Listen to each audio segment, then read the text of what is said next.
et ce jardin est-il à vous demanda Noureddin. Vraiment oui, c'est à moi, reprit scheich Ibrahim en souriant. C'est un héritage que j'ai eu de mon père. Entrez, vous dis-je, vous ne serez pas fâché de le voir. Noureddin se leva en témoignant à scheich Ibrahim combien il lui était obligé de son honnêteté, et entra dans le jardin avec la belle persienne. Scheich Ibrahim ferma la porte, et en marchant devant eux, il les mena en un endroit d'où ils virent à peu près la disposition, la grandeur et la beauté du jardin d'un coup d'œil. Noureddin avait vu d'assez beaux jardins à Balsora, mais il n'en avait pas encore vu de comparable à celui-ci. Quand il eut bien tout considéré et qu'il se fut promené dans quelques allées, il se tourna du côté du concierge qui l'accompagnait et lui demanda comment il s'appelait.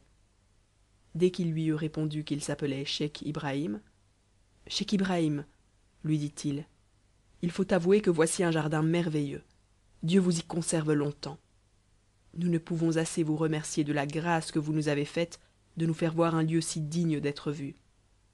Il est juste que nous vous en témoignions notre reconnaissance par quelque endroit. Tenez, voilà 2 pièces d'or. Je vous prie de nous faire chercher quelque chose pour manger, que nous nous réjouissions ensemble. À la vue des 2 pièces d'or, scheich Ibrahim, qui aimait fort ce métal, sourit en sa barbe.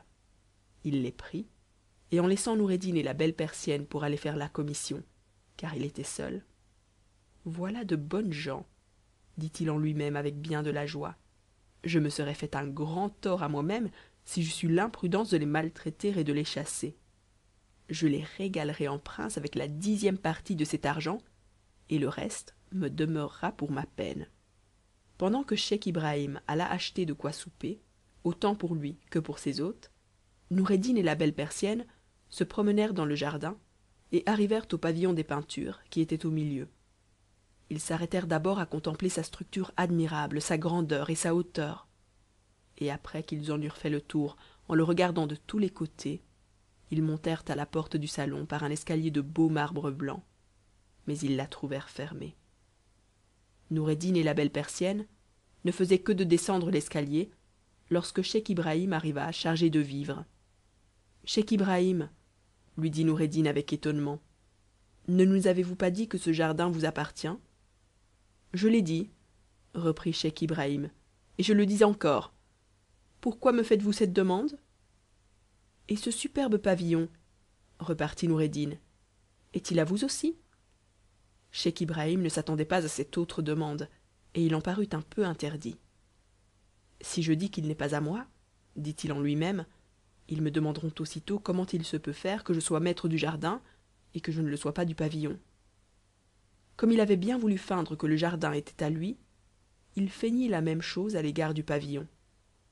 Mon fils, repartit-il, le pavillon ne va pas sans le jardin, l'un et l'autre m'appartiennent. Puisque cela est, reprit alors Noureddin, et que vous voulez bien que nous soyons vos hôtes cette nuit, faites-nous, je vous en supplie, la grâce de nous en faire voir le dedans.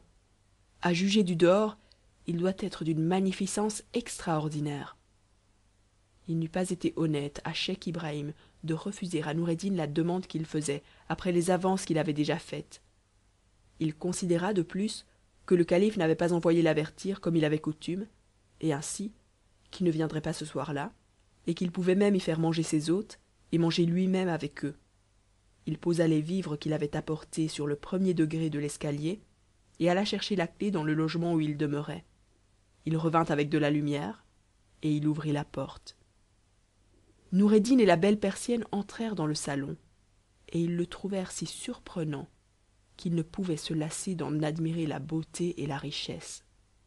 En effet, sans parler des peintures, les sofas étaient magnifiques, et avec les lustres qui pendaient à chaque fenêtre, il y avait encore entre chaque croisée un bras d'argent, chacun avec sa bougie. Et Noureddin ne put voir tous ces objets sans se ressouvenir de la splendeur dans laquelle il avait vécu, et sans en soupirer. Scheich Ibrahim, cependant, apporta les vivres, prépara la table sur un sofa, et quand tout fut prêt, Noureddin, la belle persienne et lui s'assirent et mangèrent ensemble. Quand ils eurent achevé et qu'ils eurent lavé leurs mains, Noureddin ouvrit une fenêtre et appela la belle persienne. approchez, lui dit-il, et admirez avec moi la belle vue et la beauté du jardin au clair de lune qu'il fait. Rien n'est plus charmant. Elle s'approcha, et ils jouirent ensemble de ce spectacle, pendant que scheich Ibrahim ôtait la table.